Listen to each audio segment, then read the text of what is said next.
यार रमेश। अरे सुरेश, आओ भीतर आओ।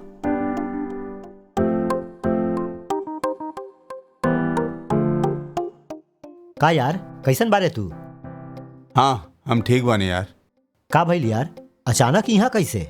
कुछ नहीं खे यार, ऐसे ही नहीं। अरे ऐसा ही तो तू कभी ना आई थे। अगर हम तुझसे कुछ बोला तो बुरा ना मानबू ना। का भइल यार, बोल ना यार। तुहार बीवी के हम मार्केट में देख ले रहनी। तुहार बीवी पहले जैसे नहीं खे यार, बहुत बदल गई नहीं है। ए, का बोला तारे तू जे कहा तारे हम समझनी ना। पहले जब तुहार बीवी बाहर जात रहनी साड़ी पहन के जात रहनी, मगर आजकल देखा चूड़ीदार पहन के जात है, और वो भी बिना दुपट्टा के जात रही। और वो ऐसे बिना दुपट्टा के बाहर जात है तो तू ओकरा कुछ नहीं के बोलत हऊ का? अरे एमे का भइल यार, एमे खराबी का बा? बिना दुपट्टा के बाहर गईला से का खराबी बा? अरे यार तू समझत काहे नहीं खे? एक बार जब हम ऑफिस जात रहनी तो हर बीवी नाइटी पहन के नीचे आके सब्जी खरीदत रहे यार। ओकर बाद हमार बीवी बोलले रहे तो हम विश्वास ही न केनी, मगर फिर हम एक दिन अपन आंख से देखनी सिर्फ नाइटी पहन के सब्जी किनत रहनी। यार एकर बारे में तू ना पूछेला का? अरे ओकर शादी हो गई बा, अभी का वो छोटी बच्ची बिया। ई पहना ऊ ना पहना हम मजबूर काहे करी? जोन ड्रेस ओकरा पसंद पड़ेला उहे पहन के बाहर जाली। एकर बारे में हम ओकरा के का सलाह दी? जे सब तू बोलत रहे ना, हमके नहीं लगत कुछ गलत बा। देख, बिना दुपट्टा के बाहर जातिया तो मैं बुराई का बा बताओ था? खाली नाइटी पहन के सब्जी लेवे चल गई तो का भइल? एमे गलत भी का बा यार? का यार तू भी ऐसे बोलत हो? परिवार की इज्जत बहुत जरूरी बा यार, समझ ला। ए, अगर वो बिना दुपट्टा के मार्केट चल गई था और नाइटी पहन के सब्जी लेवे चल गई था, तू ऐसे कैसे बोल सकता रे कि हमारी इज्जत चल जाई? अरे हम तो के इतना जरूरी बात कहता नहीं और तू बुझाता नहीं खे। ठीक बा हम सब समझनी। ई सब हमके काहे कहता रे? जब हमार मेहरारू आई ओकरा से कही है। का भैल जी, दोनों किस बारे में इतना सीरियस डिस्कस करत तनी? और का? हाँ, तहार बारे में ही बात होत रहे। हमार बारे में? हमार बारे में का बात बा?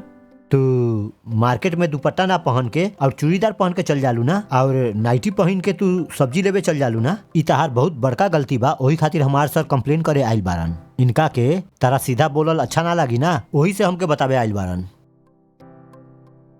ई का बात बा? एमे ऐसन का बुराई नजर आ गेल आपके? उ काबा की ऐसे बाहर जाए ठीक बात नहीं खे। का ठीक ना रही? हम समझनी ना, आप ठीक से बताई तो। अगर आप ऐसे करबा तो सब ऐसे करी ना। करे के बात करी, एकरा में बुराई का बा?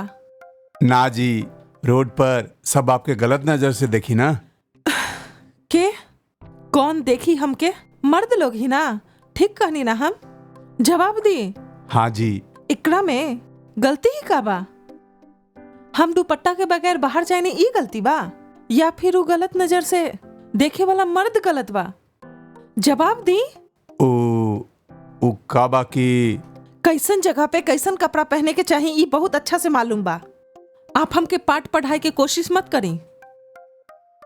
वो सब छोड़ी, आप 90 के जमाना की लड़का बानी ना, लेकिन आपके सोच का है बूमर अंकल जैसन बा।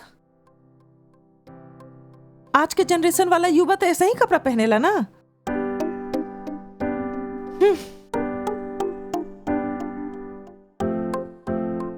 देख, जैसे तू हमके कहले ना, ऐसे तू कभी केकरो मत कही है। और एक बात, डी ब्लॉक में जे कार्तिक बा ना, ओकरा ऐसे मत बोली है। वो हमार नियन आराम से बात ना करी, उ तहार पूरा इज्जत मिट्टी में मिला दी।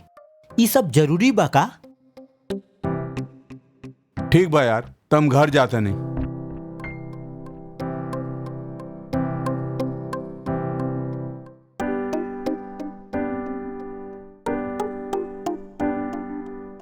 आपके दोस्त केने गइल? हम उनकरा लागी चाय बना के लेके आइल बानी। जोन तू रिएक्शन दिखाइलू ना, वो से उ बहुत डरा गइल और डर के मारे उ तो भाग गइल। ई चाय हमके द। स्वामी जी, स्वामी जी। स्वामी जी से मिले के बाका अंदर हाँ आ जी। जाई। स्वामी जी के तबीयत ठीक नहीं खे अभी, तनी शांति से जाके देखी। ओके।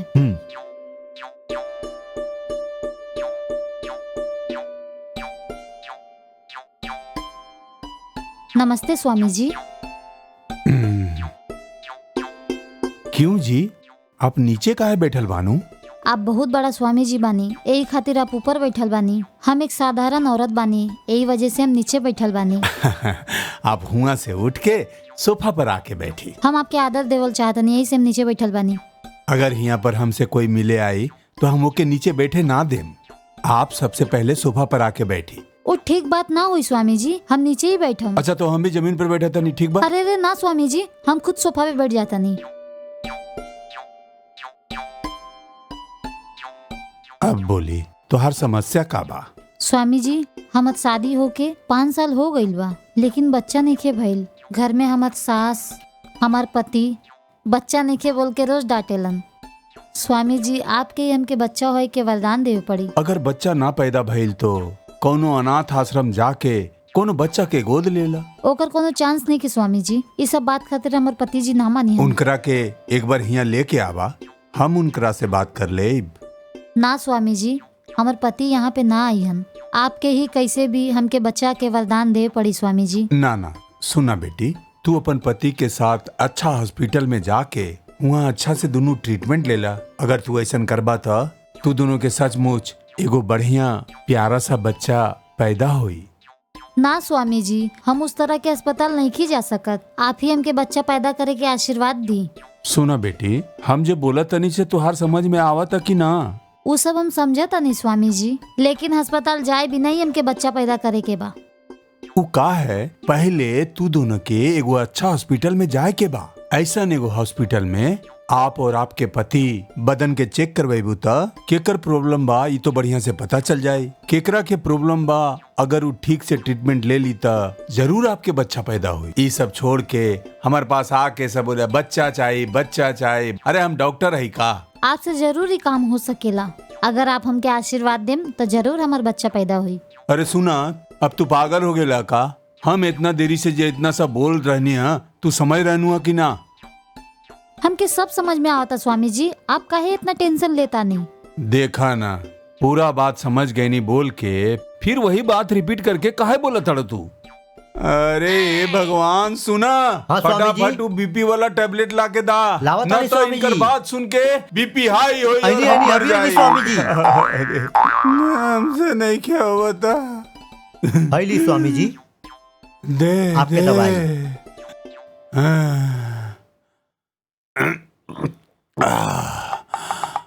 बाप रे।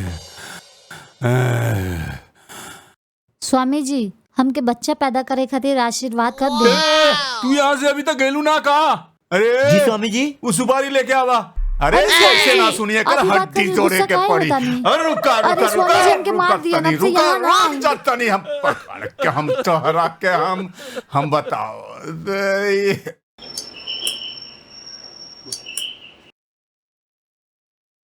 मैडम, यहाँ पर कोई मेस बा ऐसा कोई बतैलक हमके?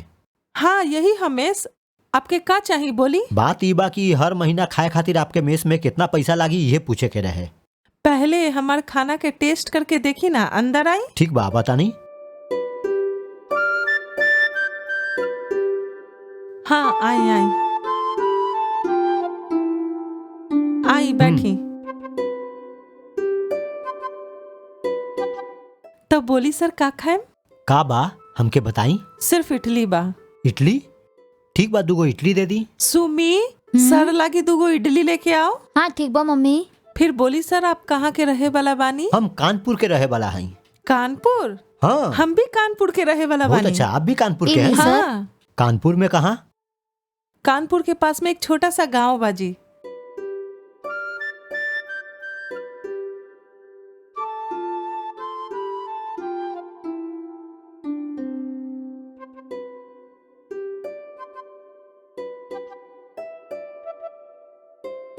कोई बात ना, इडली तो मस्त बा।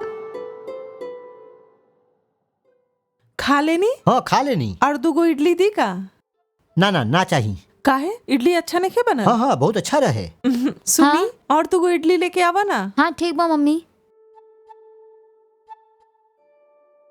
अच्छा से खाई सर।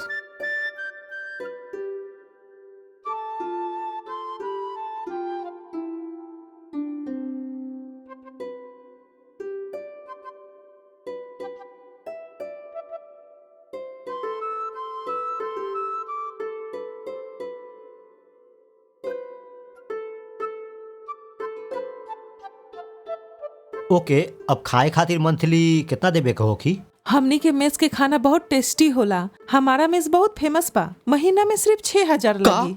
6,000? 6,000 ना, सिर्फ 6,000 जी। 6,000 हम तो ना देबे सकब। देखी 3,000 देबे सकब, उससे ज्यादा ना। ठीक बात, एगो काम करी, ई इडली के बिल अभी पे करके जाई। ई इडली खातिर कितना दी हम? 400 रुपया। का 400 रुपया? 400 रुपया ना जी, सिर्फ 400 रुपया। ई कानपुर वाली ना, नागपुर वाली लागतिया। बाकी कोनो चारा भी तो नहीं खे।